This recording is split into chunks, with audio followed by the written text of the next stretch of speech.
I'd like to thank Sue and Andy for inviting me to give you this talk today.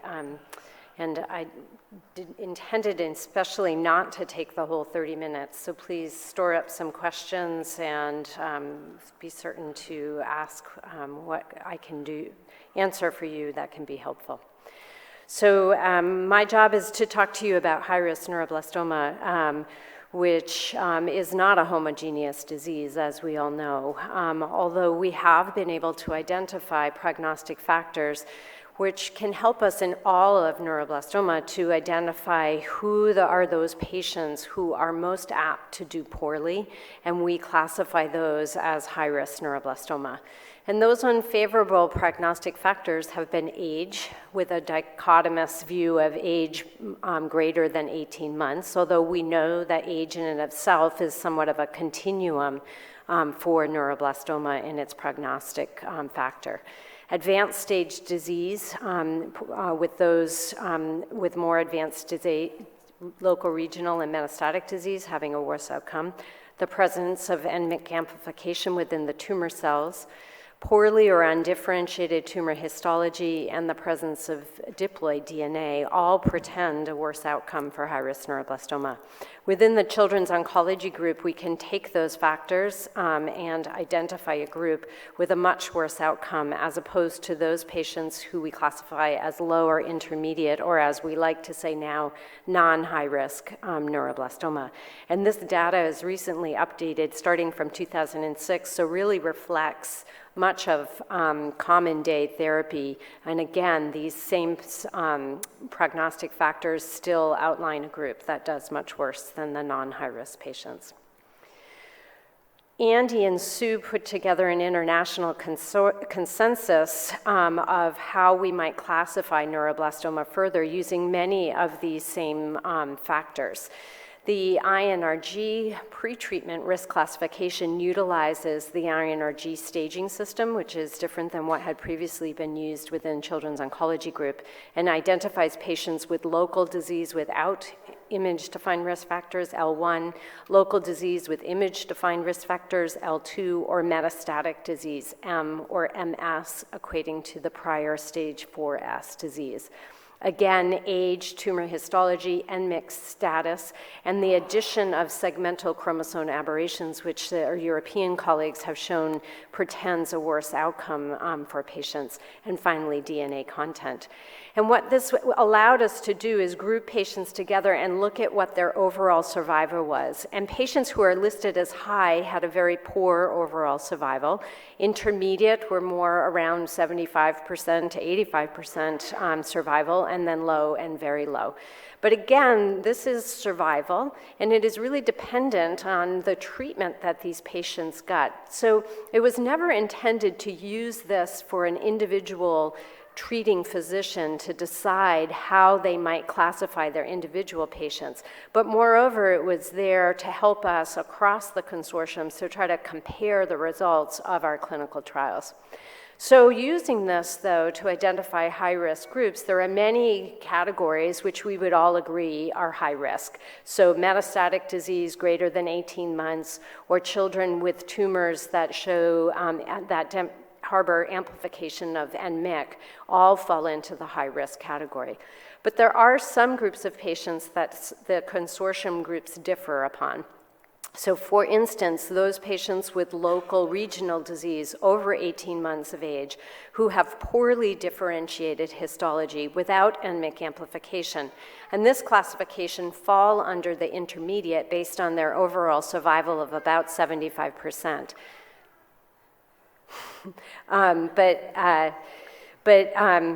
Within the COG group, we classify this group as high risk, whereas within our European colleagues, this patient group is classified as intermediate risk. So what should we do for these patients? More recent data from the Saiopin group has been very illustrative to say that perhaps it's not the whole entire group, but there are patients within this cohort of disease that do truly have a very poor prognosis. So here I show you an article recently published by the Saiopin group that looks at localized tumors, and those that have favorable histology do beautifully. Those who have unfavorable histology do not as well, and in particular, those who have unfavorable histology and the presence of segmental chromosome aberrations. And those with more than one segmental chromosome aberration have an event-free survival that falls by 5 years at about 50%.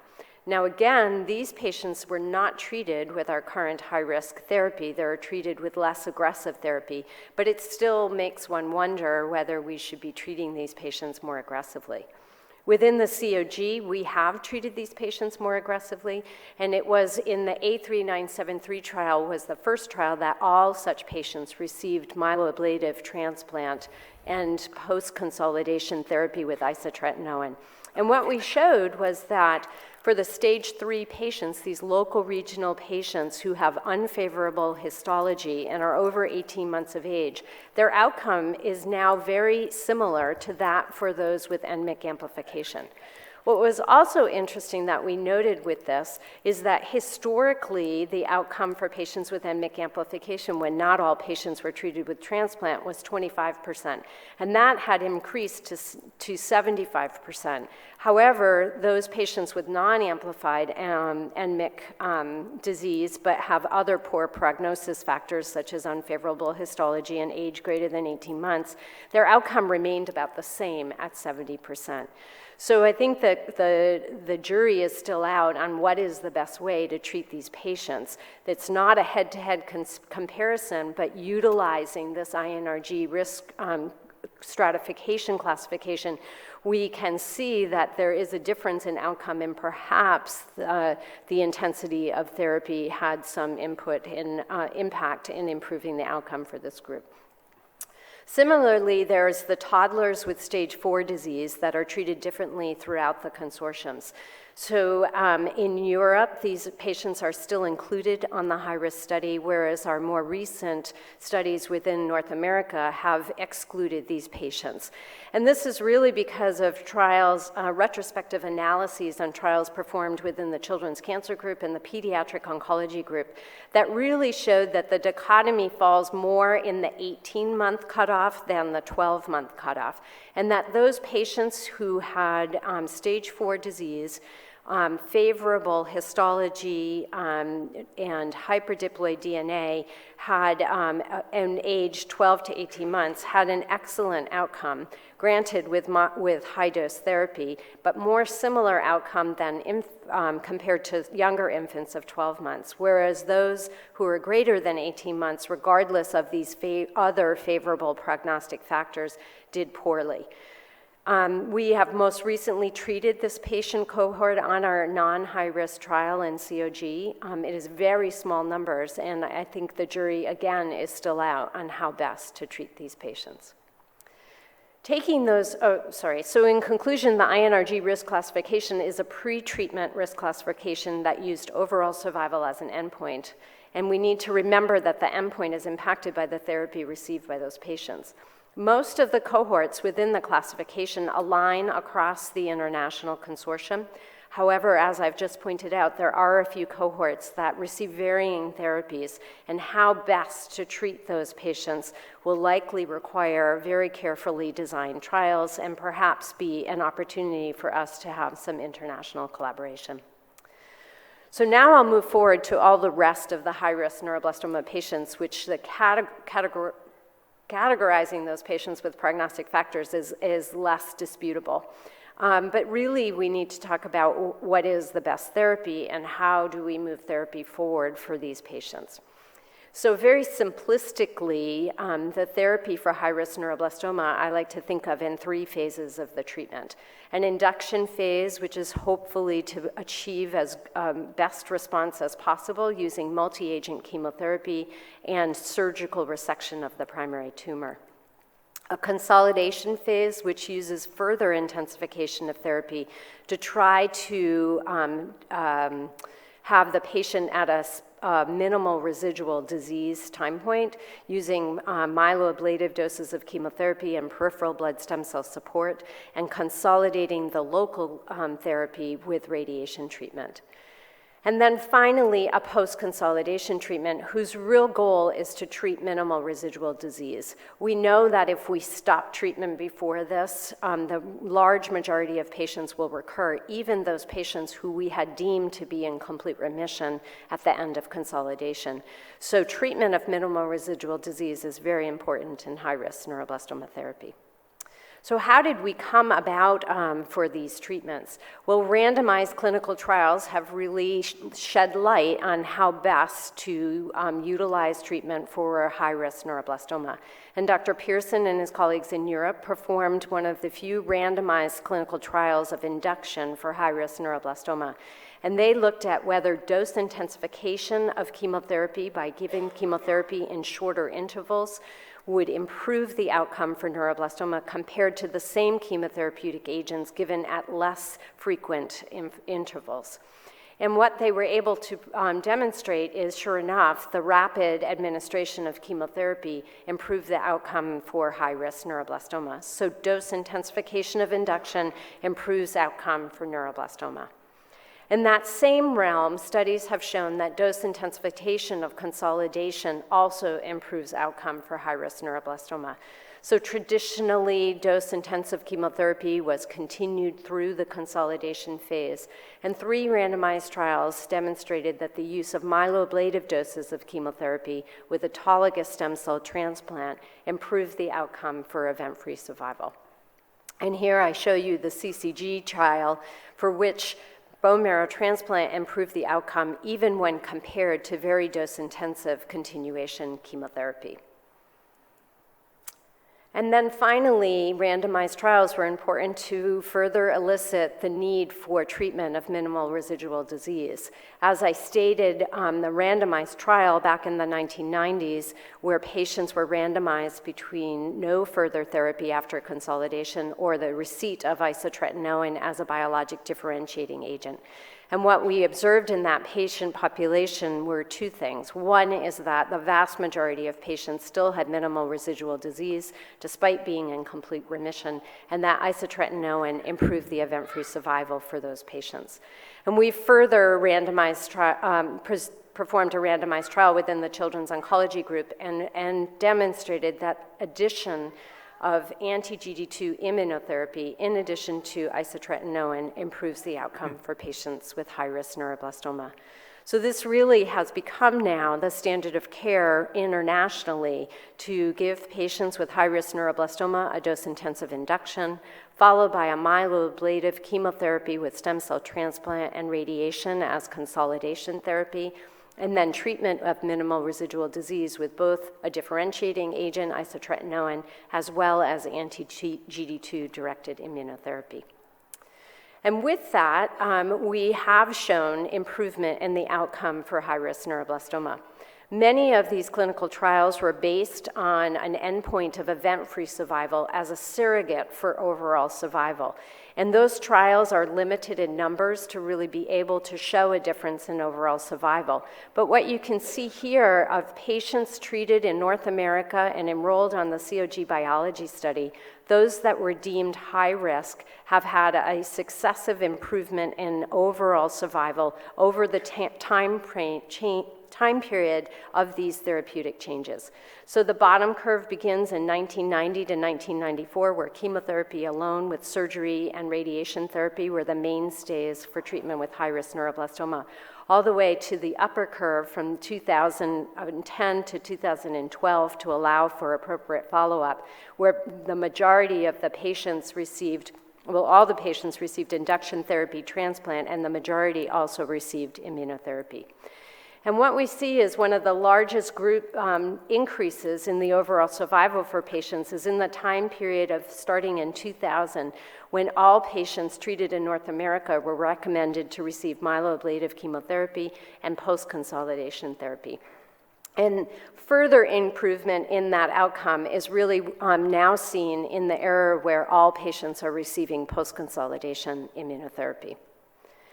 So I like to show this chart and show the overall improvement in survival. And on a good day, I think we can all feel like we might be able to pat ourselves on the back and say, we've come a long way for high-risk neuroblastoma. But on most days, I look at this chart and say, we have a long way to go for treatment for high-risk neuroblastoma.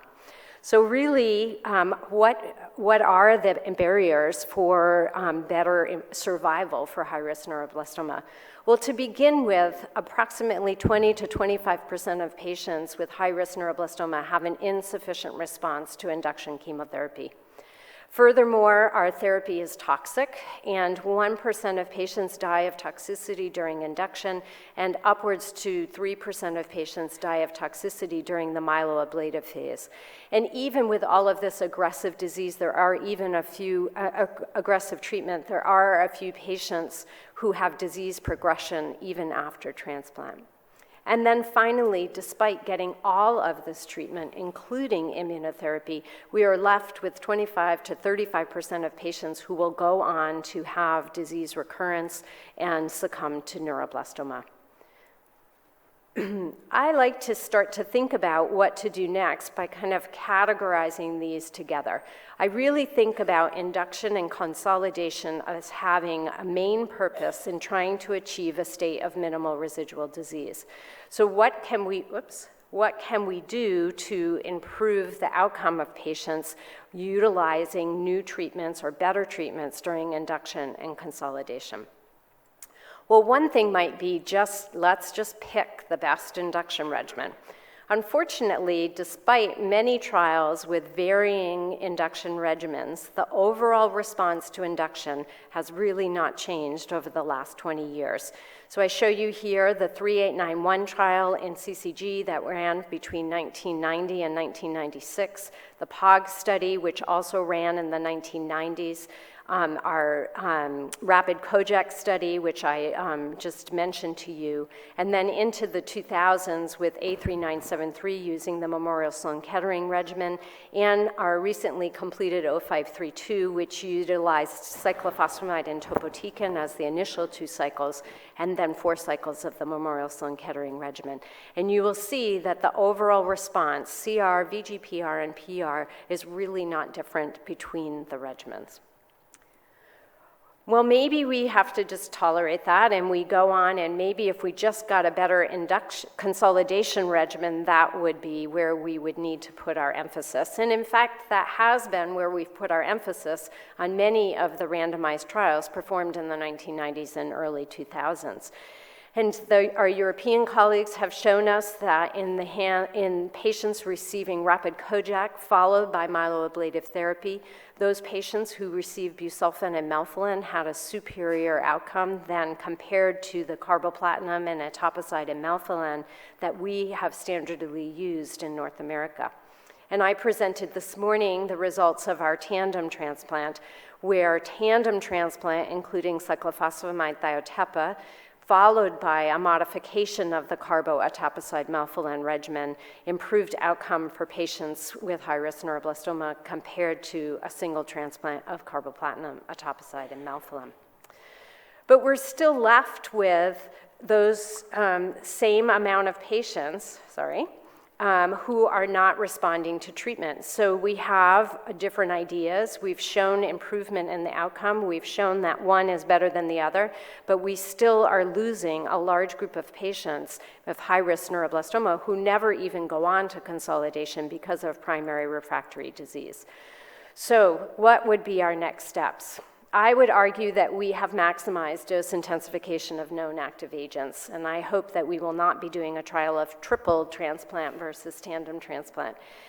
There is an ongoing trial within CYOPEN that will look at the differences between the N7 induction versus rapid Kojak in a randomized fashion that may help delineate whether one of these is better than the other.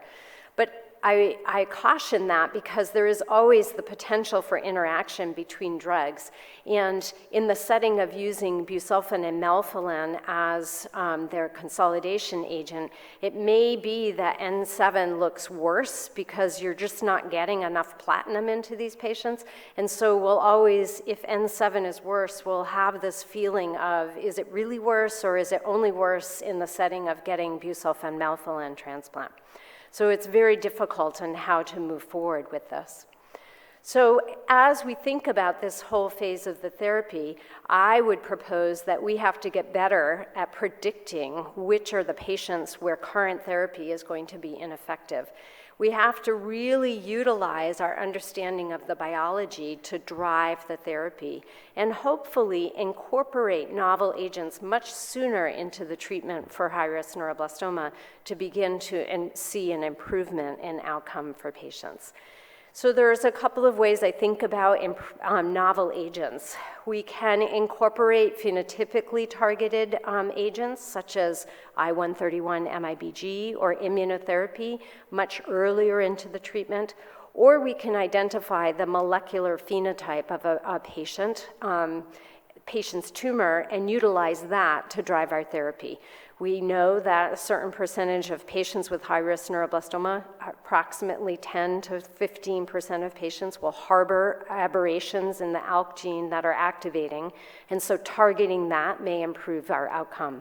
We have known for decades that NMYC is a very strong prognostic factor, and we now know that either NMYC or c-MYC are very important in driving the biology of neuroblastoma.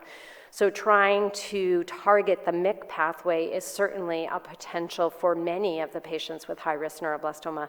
And more recently, there is work that has shown that, at least in the relapse setting, the RAS pathway may be very important. And perhaps that's just a small amount of the initial patients with initial tumor cells in high-risk neuroblastoma. So bringing that up front may still be useful.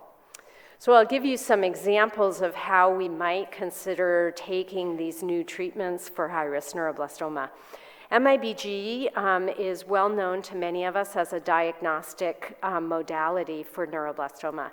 90% of neuroblastoma express the neuroepinephrine transporter and import methioidobenzoguanidine, or MIBG. As I said, we can use this as a nice diagnostic tool to look at sites of metastatic disease for neuroblastoma. But MIBG can also be labeled with radioisotopes and be used as a therapeutic modality. Most common isotope used for such purposes is iodine-131. And in several studies, including a phase 2 study run by Kate Mathey, we have seen very impressive response rates in patients with recurrent disease, upwards to 37%. Furthermore, when looking at patients with high-risk neuroblastoma, there is data that states that sites of disease, bone sites of disease at diagnosis, even if they go away, tend to be the common sites at recurrence, really arguing that some systemic form of treatment is needed for high-risk neuroblastoma, and perhaps a systemic way of administering radiation therapy through the use of I-131 may improve the outcome for patients. So within the Children's Oncology Group, we are proposing to incorporate MIBG into induction therapy in our next prospective randomized clinical trial. And the schema will be as outlined here. Patients with high-risk neuroblastoma will be eligible to enroll on trial. Patients who are MIBG non-avid will be non-randomly assigned to standard treatment with tandem transplant and immunotherapy to better look at these patients and begin to understand anything specific about these patients and really identify their outcome and their risk for recurrence. The remaining patients will be randomized between either what we will now consider our standard treatment of induction followed by tandem transplant, radiation, and consolidation, or an induction regimen with MIBG, followed either by tandem transplant or by BUMEL. This will allow us then to ask two questions. The primary question being, does the addition of MIBG improve the outcome for patients with high-risk neuroblastoma? And a secondary question that will be a non-inferiority analysis asking whether BU-MEL, when combined with MIBG, is inferior to the tandem transplant. The next example I'll give you will be more in the molecular pathway. As I stated, 10 to 14% of high-risk neuroblastoma tumors will harbor ALK mutations. And there has been some historical retrospective analyses that have demonstrated that in tumors that harbor ALK mutations, the outcome for those patients is inferior to those who do not harbor ALK mutations. Regardless of whether this is true in current treatment, we do know that these ALK mutations are mutations within the kinase domain. They're activating mutations, and therefore are tractable targets for pharmacologic inhibition. There are several ALK inhibitors that are available for patients. The one that has been most studied in pediatrics is crizotinib. However, although crizotinib is very active in lung cancer and anaplastic large cell lymphoma, where you have the native ALK translocated, so it's overexpressed, but it's the normal ALK, the efficacy of crizotinib for ALK mutations seen in neuroblastoma is not universal, and there is definite differential sensitivity for some of these. We have shown that there is synergy when you combine crizotinib with chemotherapy, and we have shown that such combinations are safe to administer in children. So based on that, we are proposing an additional arm in our high-risk trial, which will identify patients who have ALK aberrations, and those children will receive crizotinib throughout their treatment, sorry, there's a little problem with the arrows here, but taking a little break during transplant, but otherwise continuing throughout induction and throughout immunotherapy. And we will utilize this group of patients with wild-type ALK as a comparator and expect and will design the study to be crizotinib to be superior if it has a 20% improvement in event-free survival. And then finally, what do we do with the patients with consolidation? Even if you have your best patients go all the way through and get immunotherapy, we have patients who have recurrence after immunotherapy. And even in the setting of tandem transplant, which I showed this morning, 25% of those patients will go on to have disease recurrence. So we certainly need to think of better ways to enhance the treatment of minimal residual disease. And how might we do that? One would be to potentially enhance the efficacy of anti-GD2 immunotherapy itself. We know that anti-GD2 therapy is effective, but it is also very toxic. So perhaps modifying what cytokines we use, as presented by Dr. Ladenstein this morning, may decrease that toxicity while maintaining the efficacy for anti-GD2 immunotherapy.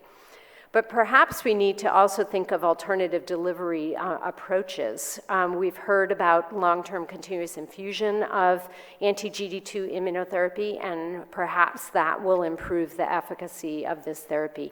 And we have also heard about using alternative anti-GD2 antibodies, such as humanized anti-GD2 antibody, which may also, while decreasing toxicity, increase the efficacy. Okay. And then finally, we could consider ways of maximizing the antibody by adding chemotherapy, immune checkpoint inhibitors, or using alternative immunostimulatory molecules. Finally, there are additional things to consider, non-cross-resistant combinations that could be used to treat minimal residual disease, and cellular therapies. But I caution you that randomized clinical trials will need to be performed in the context of our best available therapy to really define the efficacy and safety of this. So in conclusion, high-risk neuroblastoma is a heterogeneous disease. Clinical and tumor biologic characteristics are required to inform our treatment. And I would like to say that for high-risk neuroblastoma, more may be better for the time being, but I think our future therapies really have to move past dose intensification, and as always, randomized clinical trials will be needed to assess the best therapies. I thank you very much for your attention, and I'll be happy to take questions. Thank you very much indeed. We've got time for one question. Any questions? Yeah. Yes? Okay.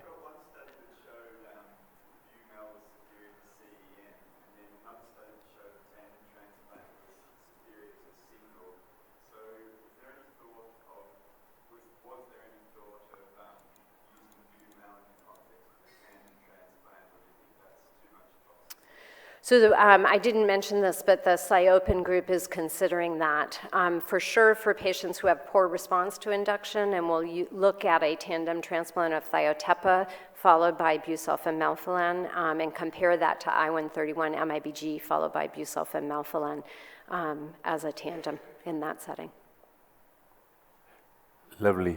Thank you very much indeed. Can I just add as a sort of a rider there that I think that what this typifies is actually that important coordination between the two groups, because I think generally it would not be the best use of patient resources to do duplicate studies. So coordination is so important.